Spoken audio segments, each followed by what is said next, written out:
Okey, Assalamualaikum warahmatullahi wabarakatuh. Waalaikumsalam. Malam ni kita bersiaran podcast baru tu, iaitu podcast atau segmen You OK.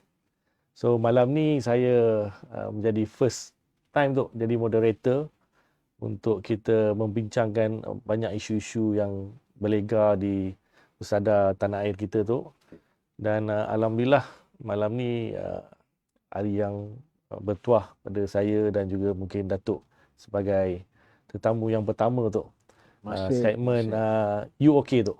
So segmen You OK ni kita santai, kita buat borak tu, dan izinkan saya untuk saya memperkenalkanlah tetamu kita pada malam ni. Tak asing lagi, yang berhormat Senator Datuk Dr. Azhar Ahmad, ahli Dewan Negara yang juga merupakan Ketua UMNO Bahagian Beruas. Selamat datang Tok pada studio NR Channel segmen You OK. So pertamanya ialah nak kenalan dengan Datuk. Boleh cerita sikit Tok latar belakang Datuk?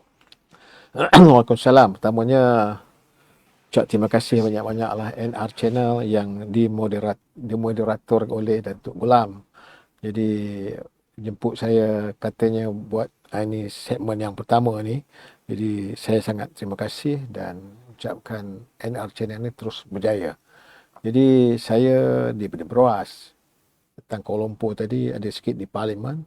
Dan menjadi ketua UMNO bahagian Beruas ni ketua bahagian yang kampung lah. Tak macam ketua bahagian Kuala Lumpur kan. Jadi tentulah berbeza di antara Kuala Lumpur dan luar bandar. Tapi apapun perjuangan kita, matlamat kita adalah satu, iaitu mempertahankan kita punya identiti kita. Iaitu UMNO ni, kalau sebut UMNO kita ni ialah Melayu, Islam dan Raja. Selagi mana kita berada di landasan tu, kita akan tak tersasar. Okey. Steady. Wah, ni kira orang-orang yang hebat lah. So, Tok, saya cuma inilah kita nak sembang-sembang sikit, dan topik yang saya ambil hari ni adalah topik tentang yang sedang orang kata hangat di pasaran tu, iaitu TVET. Yang mana kita nampak TVET ni adalah satu perkara yang sekarang ini ramai yang ingin mencuburi bidang TVET, dan kita nak lihat sejauh mana TVET ini akan menukar landscape kehidupan rakyat Malaysia, terutamanya bagi golongan-golongan muda. Dulu kalau Datuk perasan, kita banyak terdedah dengan pekerjaan yang bersifat konvensional ataupun pekerjaan yang bersifat 3D, iaitu dirty, dangerous and difficult, ataupun orang kata kerja-kerja yang orang kata kerja-kerja berat, kerja-kerja kotor, kerja-kerja yang bahaya ni tu. Dan Datuk boleh tak bagi pandangan sikit tentang kenapa TVET ini begitu mendapat perhatian di mata dan hati yang amat berhormat Timbalan Perdana Menteri yang juga merupakan Presiden UMNO. Sila tu. Terima kasih Datuk. Yang pertamanya, kita kena faham tu definisi TVET. TVET ni kalau orang dulu lah. Dulu dia faham ada dua collar. Satu collar putih, satu collar biru. White collar and blue collar. Yes. Jadi dulu kalau kita memilih collar putih tu orang kerja dalam pejabat. Pion, kerani, pegawai kerani, macam-macam lah yang bekerja dalam pejabat tu dipanggil collar putih. Collar biru ni macam Datuk sebut tadi lah, 3D, susah, kotor dan susah, bahaya, ataupun dalam bahasa orang utara berlemuh. Jadi berlemuh. Jadi itu dia. Jadi itu collar biru. Bahasa mudah lagi saya nak bagi faham, collar biru ni pomen, wiring elektrik, buka tayar, buka enjin, itu collar biru. Tapi hari ini dah dunia semakin maju, transformasi pendidikan negara makin maju, kefahaman kita makin maju. Kita namakan TVET, iaitu Training Vocational Education Training. Itulah lebih kurang technical education. Jadi semata-mata kerajaan buat ini adalah untuk latihan sepanjang hayat, supaya rakyat kita ni boleh mendapat pekerjaan tanpa mengharap sangat yang bidang-bidang Kuala Putih. Kuala Putih teruskan, Datuk. Tidak ada masalah. Anak-anak kita yang hebat, yang dah akademik, yang jadi doktor, yang jadi lawyer, yang jadi QS, teruskan.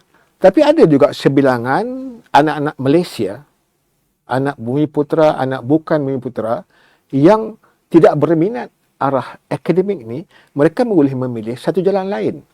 Jalan ini itulah Tibet. Tibet. Yang mana boleh mendapat habis belajar, dapat pekerjaan. Kenapa Datuk sebut tadi hari ini mendapat sambutan? Pertama, apabila kerajaan mengiktiraf. Kerajaan iktiraf. Dulu, iktiraf juga. Dulu kita, ingatlah dulu tu, Tibet yang pertama dah lama, 1926 dah ada Tibet. Tapi kalau kita dalam konteks negara kita, kita ada IKM.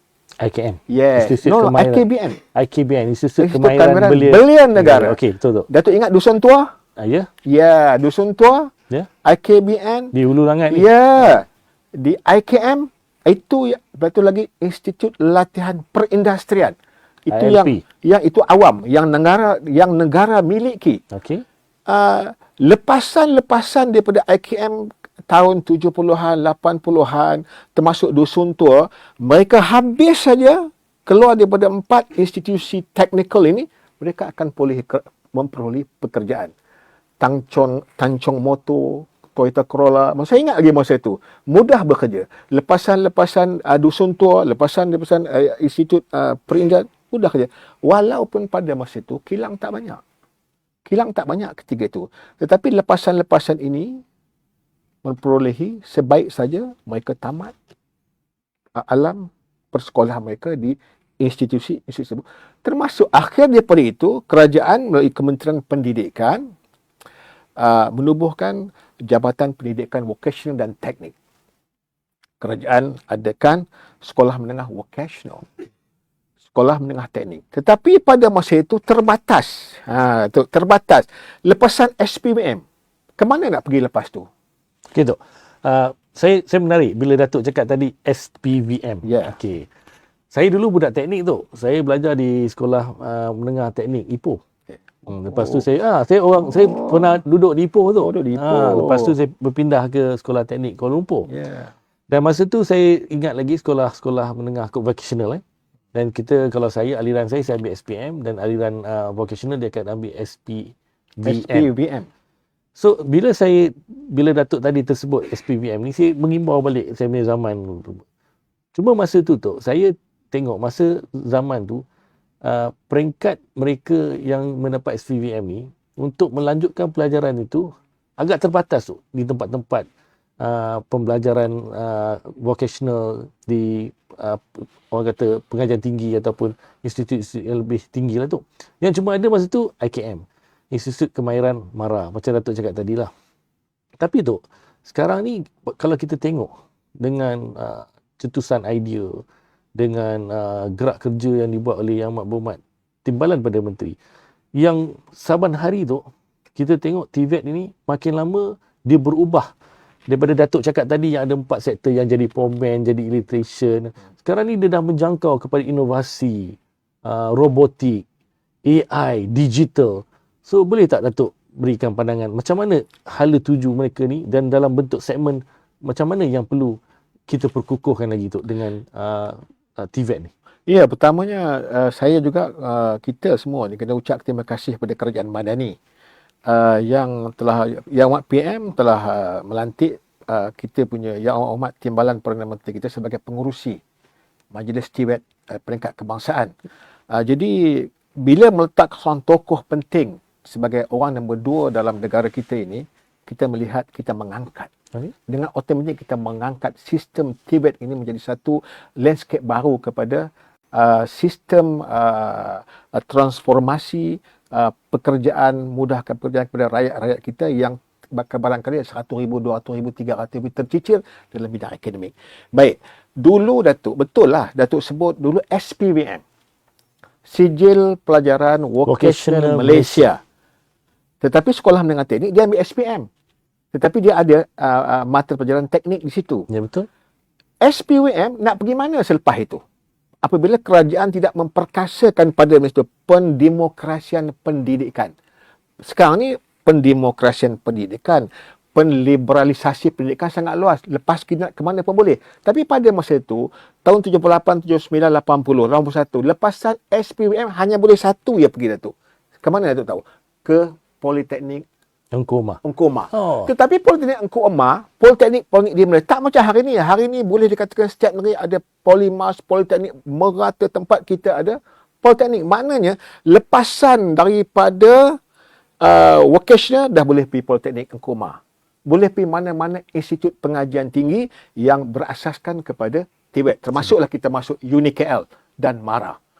Jadi saya Datuk, jadi TVET ini apabila kerajaan dalam kabinet telah memutuskan pendidikan TVET ini sangat penting dan diiktiraf berpusu-pusu hari ini.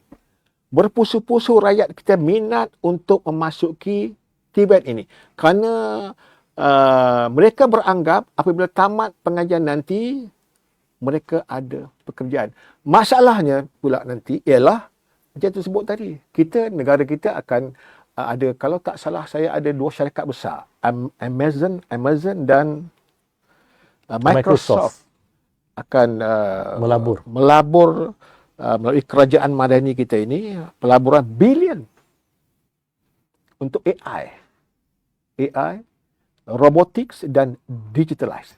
Jadi, kerajaan kena melihat sudah bagaimana bila ada robotik, AI dan digitalize ini akan mengurangkan atau menambahkan kita sekarang kita dah banyak kita TVET, kita buat itu dan ini. Akhirnya mereka akan keluar ke pasaran buruh, tiba-tiba kita ada pula AI. Jadi maksud saya sebut ni, TVET kita mesti high end. Boleh bersesuaian dengan pelaburan yang akan masuk ke negara kita ini dengan data-data, pengkalan data ada di Malaysia ini dengan pelaburan berbilion-bilion ringgit ini akan merangsangkan ekonomi negara. Pada masa yang sama, rakyat kita juga yang dalam TVET ni mesti high-end TVET boleh bersesuaian dengan AI tadi. Okey tu. Tadi bila Datuk cakap tentang digitalize, tentang inovasi AI. So, kalau kita tengok secara lebih kurang mungkin 5 tahun, 10 tahun akan datang. So, dia akan merubah daripada segi sektor pekerjaan. Dan sektor pekerjaan ini, kalau saya nampak, sekarang ini kita banyak bergantung kepada humans, capitals ataupun pekerjaan yang memerlukan tenaga buruh. Modal insan. Dan modal insan. Dan adakah Datuk setuju bila berlaku TVET yang Datuk kata IN ini, dia akan merubah daripada segi spektrum ataupun sektor pekerjaan itu sendiri, yang mana kebergantungan kita kepada modal insan ini akan berkurangan? Ya, sudah pasti. Apabila satu manusia kata memasang kenderaan ada 2-3 orang, tapi bila pakai robotik hanya seorang. Ada seorang. Jadi automatik, dengan secara automatiknya pekerjaan fizikal manusia sudah berkurangan. Di sinilah maksudnya kerajaan kita mesti memperhebatkan lagi anak-anak kita, dalam anak-anak Malaysia kita yang bersesuaian pekerjaannya dengan AI, digital dan robotik yang ada 5-6 tahun lagi. Untuk masa sekarang okey.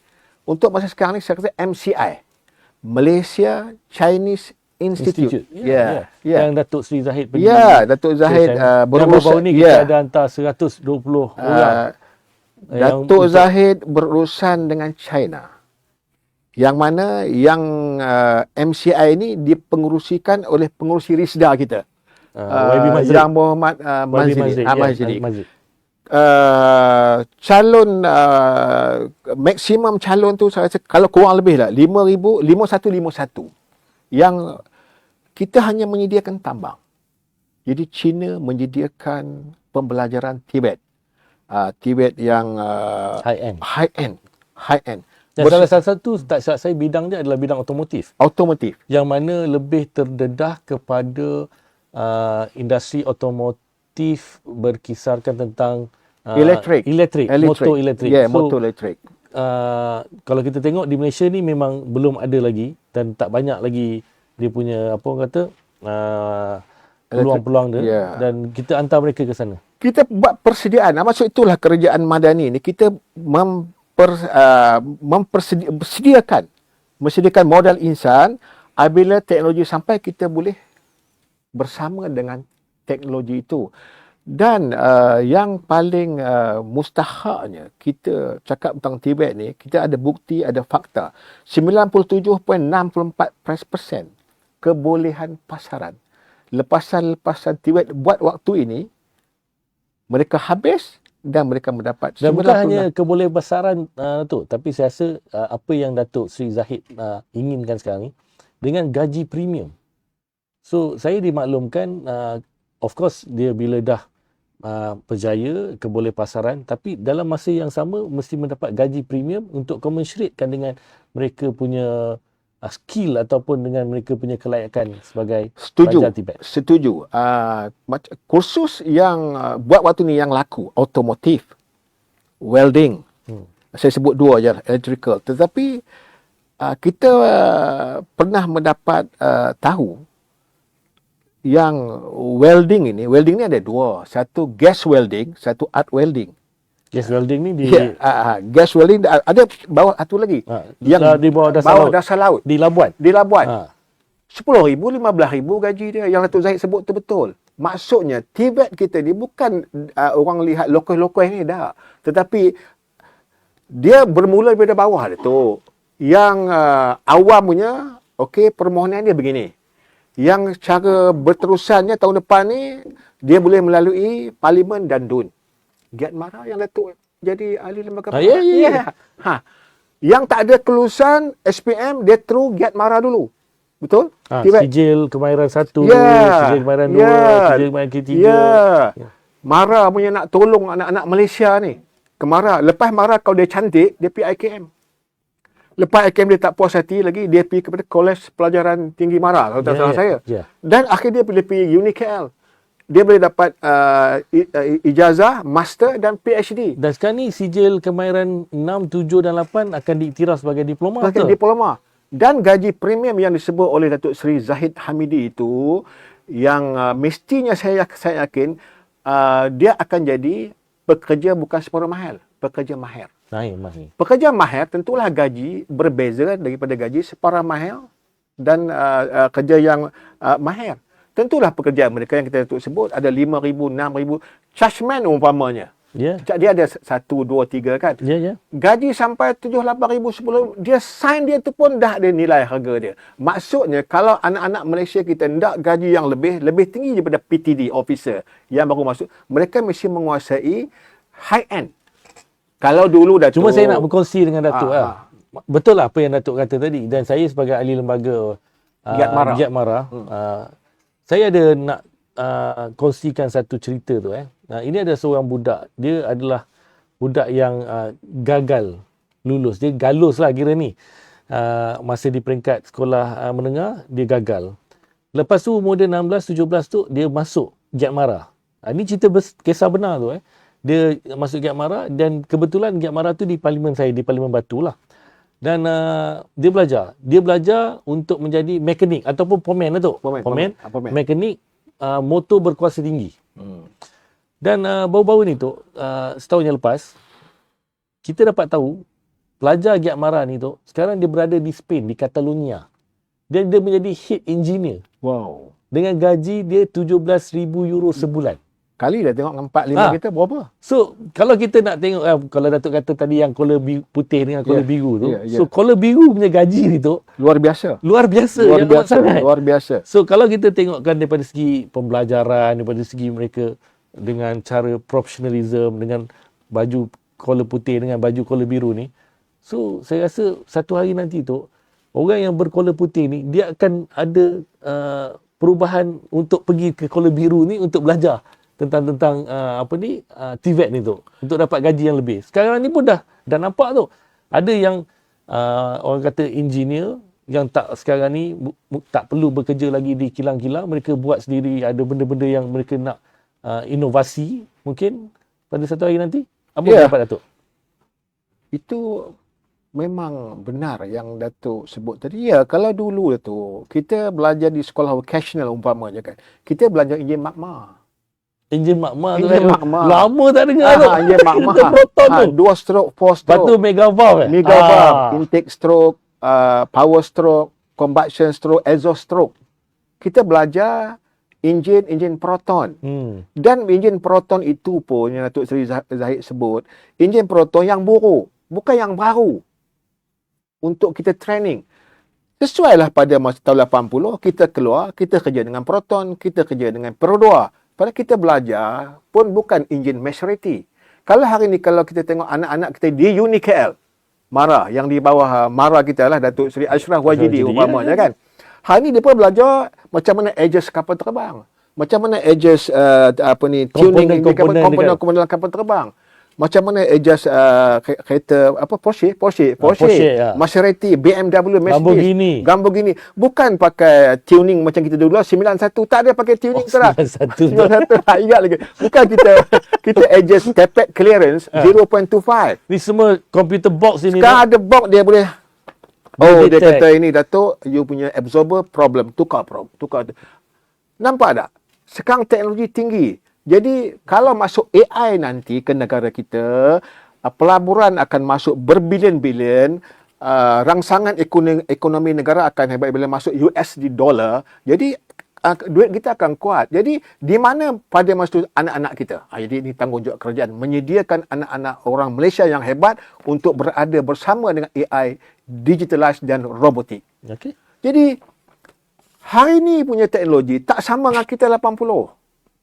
Mesti berbeza. Hari ni anak-anak kita style, duduk dalam rumah dia boleh tune. Ini begini. Dia tahu semua. Jadi teknologi inilah yang nak dibawa ke negara kita. Apakah rakyat kita bersedia? Ada dua di sini.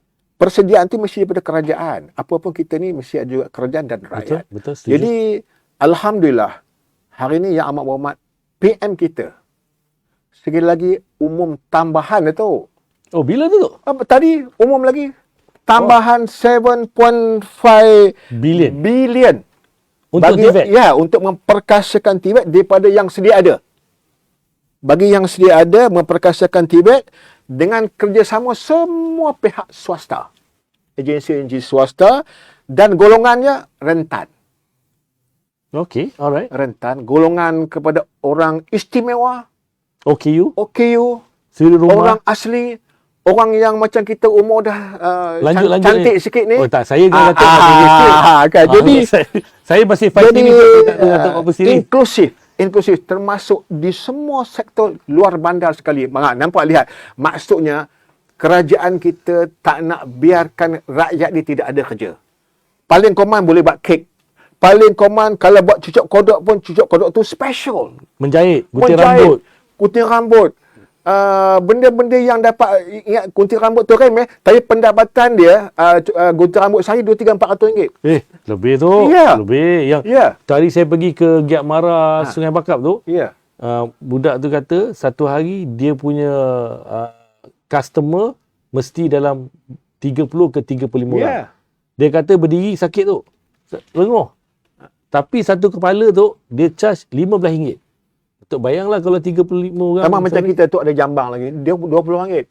Lama tu. Saya ni 25. Jadi maksudnya perahu kita sudah di air. Dayung juga di sangat. Jadi rakyat Malaysia boleh memilih. Sama ada nak ke kanan ataupun ke kiri. Soal pekerjaan insya-Allah tentu ada. Kalau kita mempunyai kemahiran sama ada. Kalau kemahiran kita rendah, kita dapat gaji rendah lah. Betul. Yang macam mana Dr. Ashraf sebut di Ipoh. Kalau dia rajin, belajar sampai SKM 1, 2 dan 3, 4, 5 sampai... Saya ada tu masa ambil watika. Ada. Dia terang tu siapa apa. Maknanya kalau kita setakat masuk di Giat Mara Beruas umpamanya, otomotif 2 bulan keluar, dapatlah 2 bulan punya gaji. 2 punya standard punya gaji. Dan yang paling mustahaknya macam mana kerajaan membasmi tidak, tapi mengurangkan pengangguran kepada negara kita. Okey, katalah contohnya Giat Mara di Pantai Remis itu, di Beruas itu ada belajar buat pukat. Lepas dia pandai buat pukat, dia keluar, dia sudah ada pekerjaan. Memperbaiki enjin yang ke laut ni. Bot ni. Ha. Dia ada pekerjaan. Maksudnya kerajaan menyediakan asas ni TVET ini sampai peringkat rendah yang mana dia belajar sesuai dengan tempat dia keluar, dia boleh kerja. Dan satu lagi tu, yang saya nak share dengan Datuk, TVET Tafiz ni tu. Itu first class. Ha. Itu first class. Yang Datuk Zahid buat saya ni. tak pernah terfikir tu, Ya. TVET ada Tafiz. Ya. Ataupun pelajar Tafiz ni pergi ke pusat-pusat TVET ni belajar. Bukannya maksudnya mereka ni hanya menghafal Quran dalam bidang agama, tapi dalam waktu yang sama kita combinekan tu duniawi dengan ukrawi ni tu sealiran dan sesama ni untuk memastikan orang yang belajar agama ni juga tak tertinggal daripada segi Ya, bidang TVET ni. itu memang luar biasalah Datuk Seri TPM kita memikirkan maksudnya bukan setakat Kuala Putih, Kuala Biru. Kuala Putih juga seorang doktor dia hafiz dan hufaz. Ya. Betapa berimannya dia tu untuk membuat sesuatu pekerjaan. Kalaulah semua QS ada 30 Quran di dada, engineer ada 30, semua macam tu, tata kelola. Balik kepada pada naratif dan objektif. Tata kelola yang cepat terbaik. Anak-anak kita di tahfiz, saya tak mau tempat lain, tapi tempat saya di Pantai Remis, di Beruas, kita banyak sekolah agama. Tapi ya, kita nak bagi competence. Kita nak bagi budak-budak ni ada value added dia. Ya. Dia di samping dia anak tahfiz, boleh agama yang cantik, dia ada pekerjaan dia. Maksudnya tak rugi dia ada ilmu 30 juzuk di dada, pada masa yang sama dia boleh komen. Pada masa yang sama dia boleh buat elektrik. Baiki telefon. Bagi telefon. Pada masa lama aircon. Pada masa yang sama boleh buat piping.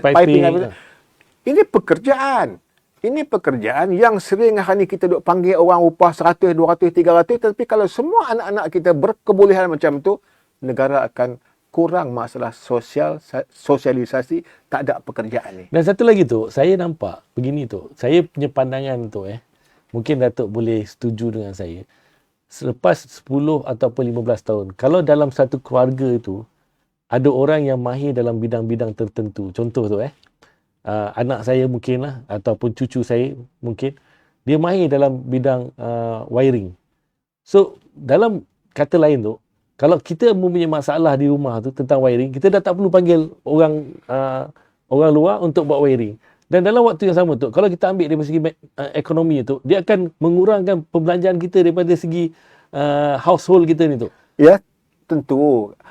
Katalah, di rumah kita. Macam contoh kalau ada komen kat rumah tu, panggil je anak buat kereta ya, atau buat termasuklah rumah saya, rumah kawan-kawan semua. Kadang-kadang kita nak ganti lampu Kalimantan. Yang panjang tu pun kita kena panggil orang datang, dia ambil RM20. Ubah lampu ni je. Betul. Jadi maknanya dengan kerajaan Madani yang menyediakan peruntukan besar kepada sistem TVET kita ni, dan dia dipengerusikan oleh Yang Amat Hormat TPM kita, tentulah maksudnya bila ada orang yang betul-betul perhati dan diiktiraf, yang jaga pula timbalan Perdana Menteri, tentulah TVET kita berada di persada yang standard dia sesuai dengan zaman dia. Jadi bila negara kita sentiasa melihat sebegitu, automatik kita jadi hebat. Kalau tak peduli, dulu tak peduli. Dulu bukan tak ada, SPBM ada, sekolah teknik ada, tapi kita masa tu politeknik satu je. Sebab saya tengok tu dalam segi bentuk teknik ataupun technical and vocational education itu. Kita ambil pada cara macam mana Jerman tu. Rakyat Jerman ni dia hampir 90% diorang ni dalam bidang tu. Kalau kita cerita pasal engineering, cerita pasal vocational, diorang ni far ahead daripada kita. Dan bila saya nampak tu, saya mengikuti rombongan Datuk Seri Zahid ke Jepun. Ada satu nama tempat ni dipanggil Koshin. Koshin ni macam tempat orang yang budak-budak belajar tentang. Di Jepun tu, diorang ni bila tengok seorang budak ni yang berusia di awal 9-10 tahun ni pandai untuk perkara-perkara macam tu, diorang terus tetapkan mereka ni untuk belajar perkara-perkara. Pasal tu di Jepun tu, kalau kita pergi, dia punya innovation ni berbeza dengan kita tu. Malah kalau Datuk tengok, ada seorang budak berusia 11 ke 12 tahun masa tu, dia buat pertunjukan, presentation kepada Datuk Seri Zahid. Dia hanya di rumah tu, dia punya gaming seat, dia boleh operate robot untuk menjaga ladang ataupun menjaga kawasan pertanian seluas lebih kurang 30-40 ekar tu menggunakan Wi-Fi dan juga dia pakai drone tu. Hebat ya. Hebat. Hebat. So kita Hebat. mungkin satu hari akan sampai macam tu. Ya, tu. hebat. Dan apa yang saya nak bagi tahu Datuk selepas ni, kita tadi dah bincang tu pasal Halu 7, kita nampak cerah masa depan TVET ni. Tapi saya nak tanya Datuk, apa kekangan dan masalah TVET ni pada masa akan datang?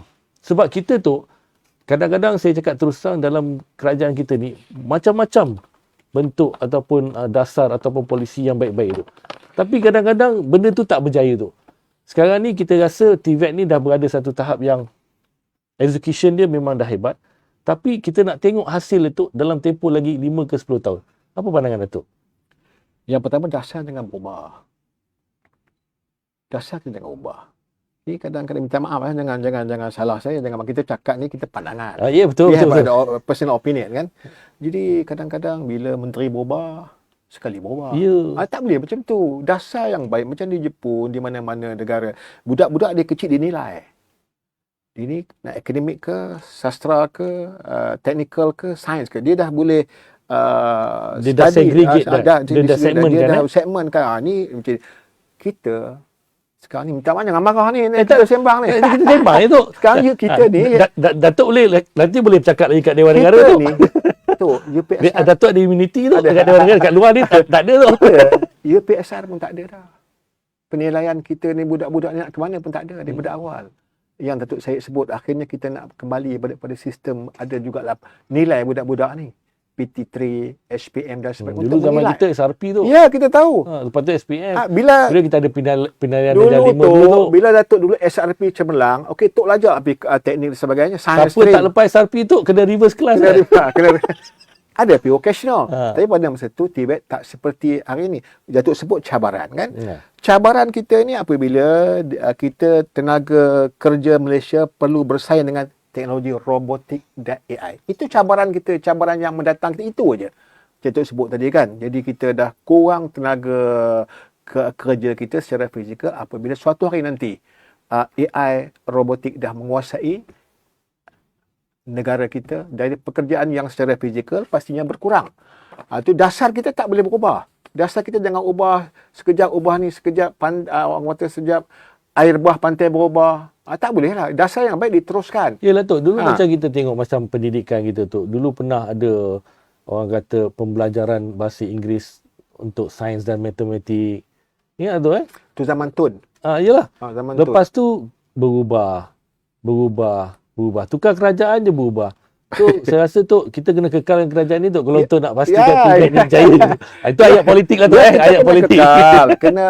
Sekarang ni kita kena kekalkan apa yang ada pada peringkat ni, kita lihat yang baik buat masa ini. Jadi akhirnya apa pun kita bersembang hari ini dengan peruntukan yang berbilion-bilion untuk TVET ini, akhirnya pulang balik. Kalau kerajaan tak stabil, tak boleh buat je. Kestabilan politik itulah sauh yang utama. Sama ada kapal itu bergegar tak bergegar. Kalau kita bergegar, pelabur Amazon, Microsoft pun tak mau datang ke sini. Tapi kestabilan itu yang dilihat untuk datang ke negara kita ini. Mustahak kerajaan ini tu macam mana pun dia nak mengurangkan kemiskinan. Dia nak mengurangkan pengangguran. Jadi salah satu cabang untuk mengurangkan pengangguran ini TVET. Cabang ni satu yang mengurangkan TVET. Sebab ada statistik yang dikeluarkan dan Datuk Seri Zahid sendiri pernah kata hampir 120,000 pelajar-pelajar cicir selepas SPM. Dan inilah sebenarnya salah satu. Dan Tok, yang ini soalannya agak okeylah. Are you okay? Ni yang saya nak bila nak sampai ke tahap yang penghujung-penghujung ni, satu soalan-soalan yang lebih berat ataupun Tok, kalau kita tengok tu TVET ni sebenarnya dia lebih pada Melayu dan Islam tu. So, bila dalam Perhimpunan Agung, Datuk sendiri pun ada dalam mesyuarat ataupun Perhimpunan Agung, keindukan Melayu Islam tu. Adakah ini adalah satu agenda yang orang kata bersifat keindukan Islam Melayu yang dibawa oleh UMNO tu. Yang ini kita kena jelaskan tu. Ya, dengan kita bercakap tidak lari daripada Perlembagaan Persekutuan. Kan? Tentulah bangsa Melayu ini dan bangsa Melayu di Malaysia ni dia biasanya otomatis lah kalau Melayu Islam. Tentulah kalau Tibet pun orang Melayu kena banyak. Pasal dia keindukan bangsa Melayu itu dalam tanah air kita sendiri meliputi 70%. Tentulah peluang-peluang seperti ini, apa saja peluang, apa saja pendidikan mesti berasaskan kepada keindukan. Bukan boleh berasaskan kepada kebersamaan. Tak boleh. Mesti keindukan itu berasaskan kepada kependudukan. Jadi kalau dalam Tibet negara kita ini pun kita berasaskan seperti itu dengan tidak mengenepikan hak orang lain. Tak boleh mengenepi hak orang lain. Tu orang kita baru belajar Pomen ni pun era 80-90. Kaum bangsa lain udah lama repair kereta, repair motor, elektrik ni. Tak payah Tibet depa dah lama. Dia siap letak pakar aircon tu. Ya. Pakai exhaust. Pakai aircon. Dia dah ada pakar tu sendiri. Walaupun tak dapat akreditasi mana-mana tapi dia letak mereka tu. Telah mereka pengetahuan depa telah menjangkaui zaman. Kerana ketamadunan bangsa itu, kerana kerajinan bangsa itu, mereka menguasai otomotif di dalam negara kita. Lama dah sebut benda ni. Dulu mana ada bengkel orang kita. Betul. Sahabat saya pun daripada SPBM dia tahu. Boleh sampai tahap ni. Ada dua kawan saya, selepas dia habis SPBM, terus dapat kerja. Hari ni habis, esok dah ada kerja dah. Itu SPBM. Benda kualiti ada kerja. Di Kuala Lumpur ni ada kawan saya 2 orang buka workshop di Keramat. Hebat. Masih ada lagi? Masih ada lagi sampai hari ni. Itu Tibet lah. Tapi Tibet kita pada masa itu hanya belajar enjin magma. Yalah. Sekarang ni dah enjin elektrik. Enjin elektrik, enjin Maserati, Porsche, enjin kapal terbang. Saya belajar kapal terbang. Ini standard. Standard itu sesuai pada zaman sekarang. Jadi, apa pun yang kita buat ini, keindukan tu tak boleh buang. Keindukan itu pasti bukan nak bercakap soal bangsa ke apa, tidak, tetapi itu telah termaktub dalam perlembagaan kita. Bangsa kita adalah bangsa yang mempunyai keistimewaan tertentu. Dengan bangsa lain kita tak boleh lupakan.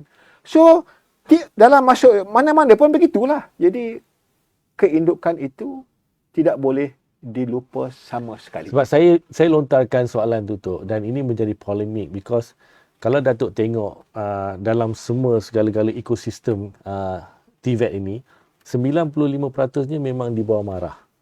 Di bawah Sisa Agung UMNO, Dr. Ashraf Wajibi, Giat MARA, IKM Institut Kemahiran MARA, kemudian kita ada GMI, German Malaysia Institute, Kolej Pengajaran Tinggi MARA, Kolej Pengajaran Tinggi MARA. Semua ni tu berkisar Melayu Islam.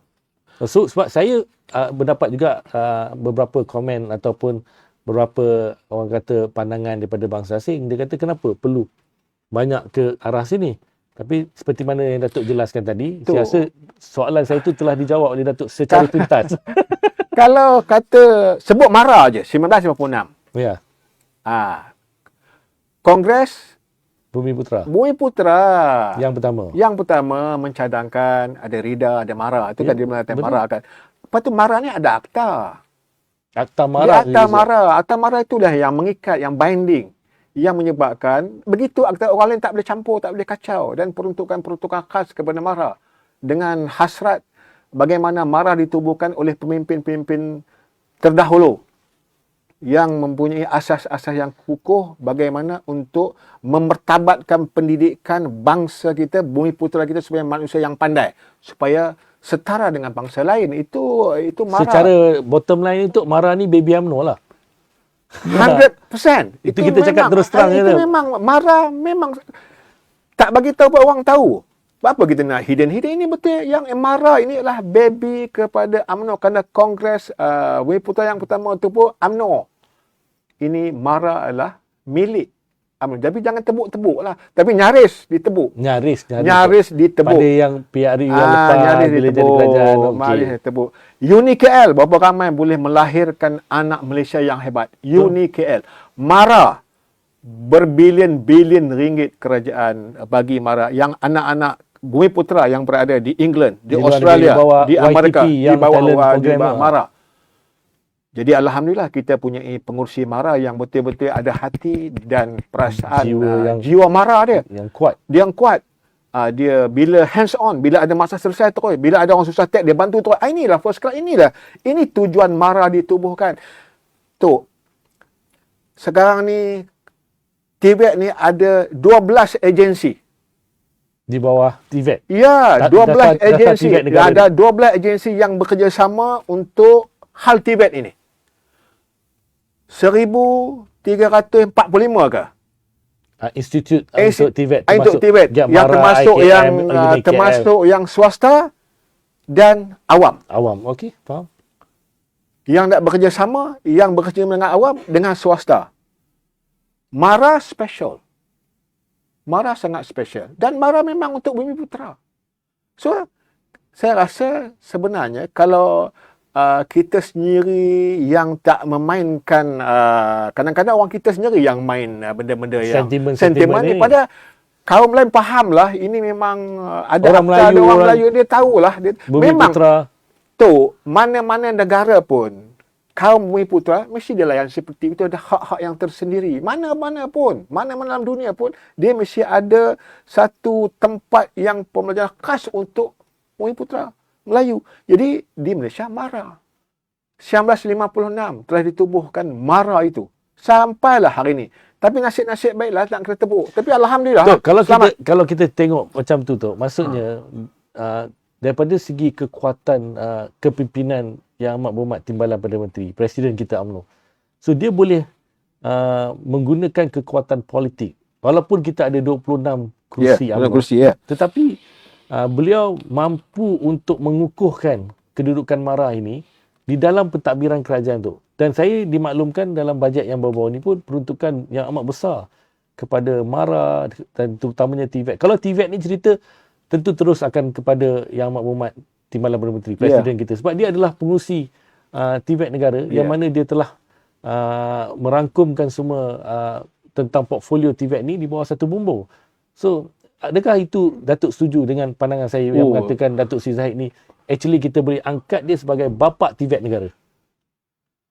Saya sangat setuju 100% lah apabila Datuk Seri Zahid dilantik sebagai pengurusi nasional lah TVET kita ini.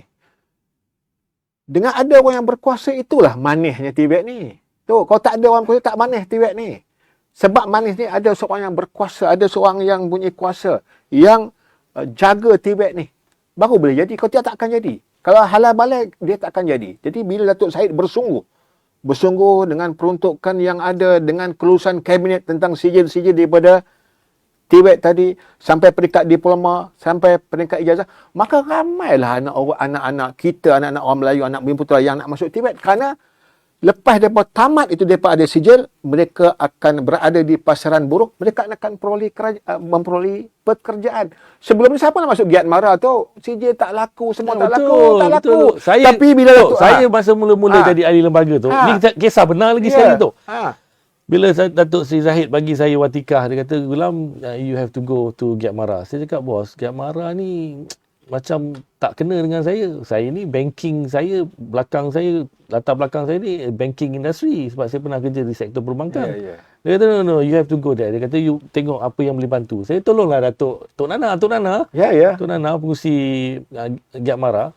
Tapi bila saya masuk tu dalam Giat MARA ni, dia totally tukar 360 darjah saya punya perceptions terhadap Giat MARA ni tu. Yang mana saya tengok, saya masuk di tempat yang betul. Dengan kekuatan daripada segi background saya sebagai banker sebelum ini, yang ada dalam sektor perbankan ni, banyak benda yang saya boleh bantu Giat MARA. So, it's something that bukan lagi low class tu. Dia sekarang dah high class. Kalau kita tengok setiap pertandingan, kita ada world skill. Budak-budak Giat MARA ni untuk kita hantar, tak kurang nombor 3, nombor 2 tu. Kadang-kadang ada yang champion. Anugerah, orang kata tangan emas itu, dipegang oleh Giat MARA. So, saya nak bagi tahu dekat luar, dan orang yang ada pengalaman dengan Giat MARA, kita tu, baru-baru ni kita kumpulkan alumni Giat MARA tu. kita cari balik alumni Giat Mara ni yang dalam bidang keusahawanan. Sebelum ni dia belajar dalam bidang latihan, lepas tu jadi kewaksanan. Kita dah dapat berjaya kumpul lebih kurang 100 orang tu, alumni Giat Mara yang berstatus jutawan. Berstatus jutawan tu. Daripada Giat Mara je tu. So, Hebat. seperti mana Hebat, yang Datuk hebat. kata tadi lah. Hebat. So, kita dah tak boleh pelekehkan Ya, Giat ya, Mara ni betul. tu. Itulah. Sesuatu benda tu ada pada tempatnya, kena pada masanya. Datuk Datuk Zahid kena pada masanya, kena pada tempatnya. Jadi, apa kita nak buat sekarang? Semua pemimpin-pemimpin tempatan mesti merakyatkan Giat Mara di kawasan masing-masing. Ya, betul tu. Mengajak semua anak-anak muda kita yang bukan tercicir. Kadang-kadang mereka tak minat untuk ke SPM. Mari kita panggil mereka belajar automotif, belajar enjin automotive and diesel, chargeman. Apa je lah bidang tu. Apa saja untuk depa sekarang ni, bila dia sekarang ni Tok sudah menjadi trend anak-anak muda kita, dia tanya kita, Tok saya nak pergi TVET lah. Pasti dia tahu. Dia tahu nilai TVET sekarang. Jadi ketua bahagian tu, Ya. dan saya jadi ahli lembaga Giat Mara ni tu, dah tak menang tangan tu. Dulu macam contoh di Giat Mara ni, kita ada kota untuk pelajar masuk. Ada lebih kurang 30 orang, 40 orang. Sekarang ni tu, terlampau banyak. Terpaksa menolak. Dan tolakan tu, kadang-kadang kita rasa macam serba salah. Sebab minat mereka kepada bidang tu, terlampau mendalam. Contohnya di Bandar Tun Razak tu, dia ada bidang tata rias. Tu kuku, Tata rias, cantik, ya, apa tata semua. rias. Budak-budak umur 16-17 tahun itu, dia datang, dia kata dia nak belajar. Sebab dia tahu benda tu, sekali buat pedicure ni tu, RM120. Betul. Hiasan diri. Hiasan diri. So kita kata tak boleh sebab kita punya peruntukan banyak yang ini saja yang mampu kita laksanakan untuk dalam tempoh 3 ke 6 bulan. So banyak tu, makin lama makin banyak. So saya mungkin nak minta Datuk dalam Dewan Negara yang akan bersidang dalam beberapa hari ni, kalau boleh tu saya minta supaya sekarang ni Giat Mara ada 230 lebih pusat Giat Mara dalam negara tu. Setiap satu Malaysia. parlimen ada Seluruh satu. Malaysia. Tapi kadang-kadang tu ada tempat-tempat yang perlukan orang kata pusat-pusat Giat Mara di kawasan-kawasan tertentu supaya ada 2 atau 3 dan pelbagaikan bidang-bidang untuk pelajar ataupun anak muda kita untuk ceburi tu. So saya minta Datuk sebagai orang yang Ya. Itu menjadi satu kewajipan lah. Bila saya pun dah tulis nota kan, menjadi kewajipan saya akan minta kepada kerajaan kita menambah pusat-pusat Giat Mara yang dikenal pasti bersesuaian dengan kawasan tersebut.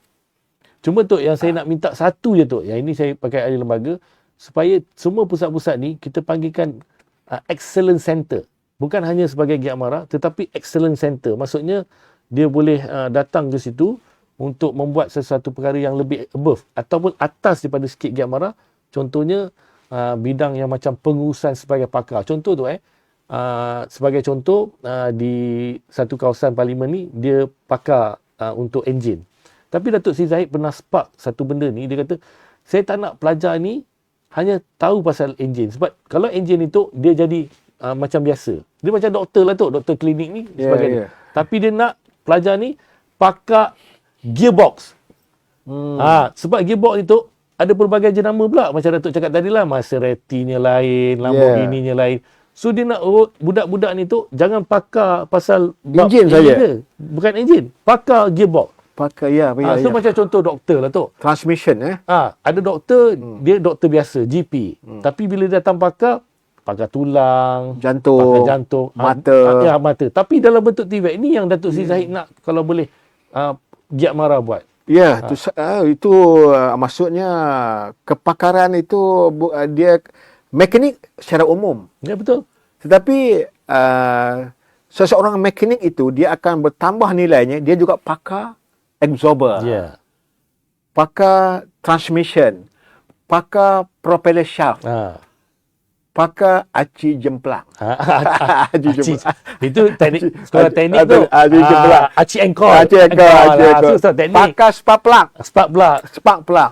Dia carburetor. Sekarang mana ada pakai carburetor lagi? Dia ignition system dia pakai. Sekarang tak pakai lagi. Injection je sekarang ni. Jadi cadangan kerajaan mewujudkan TVET ni sudah nampak ada spark, ada keseronokan anak-anak muda kita sekarang untuk ke arah ini. Jadi sudah ramai permintaan-permintaan yang secara berterusan.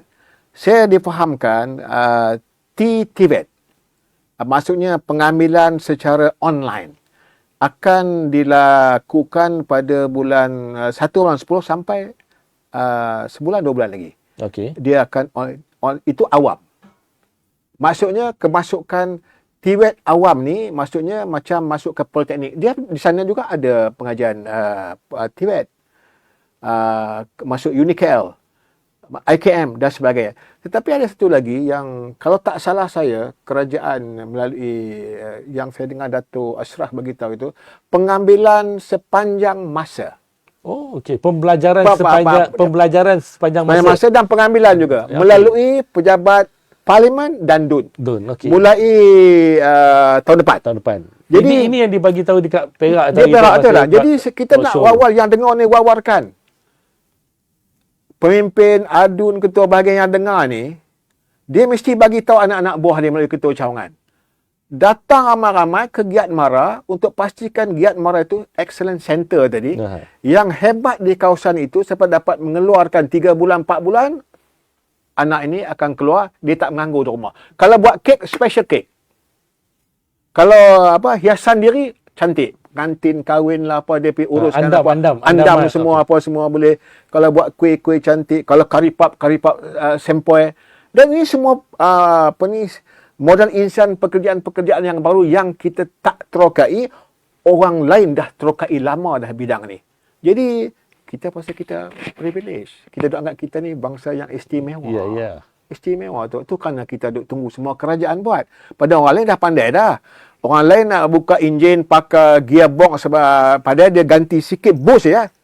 2,000. Kita tak tahu. Kan? Kena tipu ya. Kena scam. Ayat baru ni kena scam saja. Tapi itulah kita kena realitinya. Orang lain dah maju dalam pomen dah apa, kita sekarang ni okey, tapi alhamdulillah kita tak, dia tak ada, biar ada. Jadi kita berterima kasih kepada kerajaan Madani ni. Terima kasih kepada Tuk Seri Anwar Ibrahim. Terima kasih kepada Tuk Seri Zahid Hamidi yang mengetuai TVET. Terima kasih kepada Risda. Terima kasih kepada semua kementerian-kementerian. Mara jangan lupa tu. Mara nombor 1 itu Wahid. Nombor 1 Wahid. Nombor 1 Wahid. Nombor 1 Mara. Termasuklah kementerian Kesuma. 12 kementerian. JKTN. Jadi kalau tak maju lagi TVET kita ini, jangan salah ibu mengandung. Salah diri sendiri.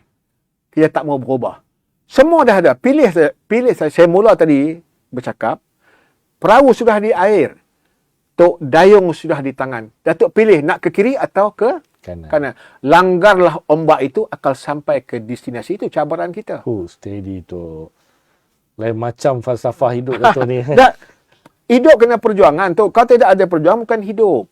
Hidup mesti ada berjuang, baru kita akan berjaya. Kalau tidak akan berjaya. Jadi apa yang telah disediakan rangka-rangka oleh kerajaan ini, kerajaan yang bertanggungjawab ini, Datuk sebut tadi, walaupun kita ada 26 kursi campur Sabah Sarawak, kita ada 30 kita memerintah. Tetapi dengan 30, dengan kebijaksanaan presiden kita lah, TVET ni wujud. Betul, setuju. Kadang-kadang orang 100 belum tentu lagi hebat. Tak, sebab siapa yang kita bincangkan itu dan apa yang kita siarkan di luar sana, sebenarnya kita nak bagi tahu kepada masyarakat kesedaran dan juga kita punya perjuangan UMNO. Kerana sebelum-sebelum ni tu parti lain, parti sebelah kita yang sebelum-sebelum ni, dia tong kosong tu bercerita tentang nak majukan Melayu, nak kuatkan Islam, tapi just bercakap saja. Tapi Datuk Seri Zahid ni tu dia buat. Cakap dan buat. Datuk Zahid ni memang terkena. Saya memang kagum satu sifat Datuk Zahid ini, bab kebajikan, bab anak-anak yatim, ada anak masjid, bab pelajar, dia tak pernah lupa. Jadi sesuai sangat. TVET Hufaz. TVET Hafiz. Itu first class. Halal hab. One bro kita. One bro. Ketua bahagian Pasir Salak. Jaga one bro. Halal hab, tengok berapa dunia sekarang. Halal hab Malaysia menduniai sekarang. Halal HDC mendunia. Jadi betapa hebatnya kerajaan ni, walaupun kita dicemooh, dipeleceh, diperli, itu tak ada kudi pada kita pun. Betul. Orang perli itu sakit hati, mereka hilang kuasa, taste of power. Kemanisan berkuasa itu dah hilang pada mereka. Jadi Alhamdulillah Tuhan mentakdirkan apa yang kita ini. Datuk Syed teruskan. Datuk Syed buat ya yang terbaik untuk bangsa dan negara ini tanpa melupakan hak-hak orang lain. Teruskan Datuk Syed. So, kita dah sampai ke penghujung. So kita banyak kita kupas, rangkum, dan soalan saya ni semua impromptu tu. Saya tak ada soalan-soalan yang saya reka ataupun saya orkestra kan. Dan saya nampak Datuk sebagai orang yang banyak pengalaman dalam bidang TVET ni juga dan mengupas begitu baik. Dan insyaAllah tu saya kaji sawat motor. Oh, kaji sawat motor. Saya kaji Datuk kenapa tak bagi tahu daripada tadi? Saya kaji sawat motor. Jadi so kira saya memilih dan memanggil orang yang tepat lah tu. Saya kaji sawat motor. Saya kaji sawat motor. Saya pernah menjadi apprentice training dekat Traktor Malaysia Berhad. Buka enjin 14 silinder, 24 silinder. Caterpillar. Lepas dapat tu, lepas saya confirm, dia orang TMB masa tu tak ada recession masa tu lagi 1998, saya ditransfer ke Penang Ship Corporation, mekanik. Jadi saya bercakap ni, saya faham. Tetapi pelajaran saya pada masa itu, kalau enjinnya makmak lah. Makmak lah kan. Hari ni ayat yang kita dapat tu enjin makmak. Produk makmak. Enjin makmak lawan dengan enjin sekarang tenaga apa ni? Hijau, electrical car. Semua kontrol saya dah daripada lama tak dengar ayat tu tu enjin makmak. Yang saya tahu dulu saya pakai tu Proton enjin Megavolve. Ada 12 Megavolve tu kan. Enjin makmak tu pun second hand, hantar ke sekolah vocational teknik. Mana kita nak tapi hari ni kerajaan belanjakan bilion. PM lulus lagi 7.8 bilion ni untuk TVET, termasuklah enjin-enjin untuk anak-anak Okey, Malaysia. Kita dah sampai ke penghujung. Saya nak minta Datuk bagi 1 minit untuk rangkumkan, dan saya beri ruang kepada Datuk untuk membuat rumusan sebelum kita wrap up kita punya segmen You OK pada malam ni. Negara kita akan menuju negara maju. Jadi kita mesti menguasai TVET. Anak-anak kita yang tak nak pergi ke Kuala Putih, masuk ke Kuala Biru, insya-Allah semua ada pekerjaan. Bila semua ada pekerjaan, ekonomi kita akan meningkat, rumah tangga akan bahagia, duit kita dalam poket kita boleh belanja dan kita akan senang. Dan yang paling mustahak sekali, kerajaan kita, kerajaan madani ini yang dipimpin oleh 3 tokoh yang hebat ini adalah kerajaan yang bertanggungjawab. Okey tu. Tuntas. Perfect tu. So itu saja. Alhamdulillah malam ni kita dah bersiaran selama hampir sejam. Dan saya rasa malam ni kita panggil betul orang yang tepat untuk membincangkan tentang masa depan TVET dan juga cabarannya. Dan hari ini kita juga dapat pelbagai ilmu dan juga pelbagai orang kata pandangan untuk kita menjayakan agenda TVET negara kita yang didokong oleh Yang Amat Berhormat Timbalan Perdana Menteri, iaitu Datuk Seri Ahmad Zahid Hamidi. Dan insyaAllah pada segmen yang akan datang kita akan bawa lagi isu-isu yang lebih menarik. Dan akan ada panel-panel yang akan kita panggil untuk kita pastikan supaya rakyat Malaysia ini terdedah dengan segala maklumat dan informasi yang dibawa oleh kerajaan. Sekian. Wabillahi taufiq wa hidayah. Assalamualaikum warahmatullahi wabarakatuh. Assalamualaikum warahmatullahi wabarakatuh. Okay.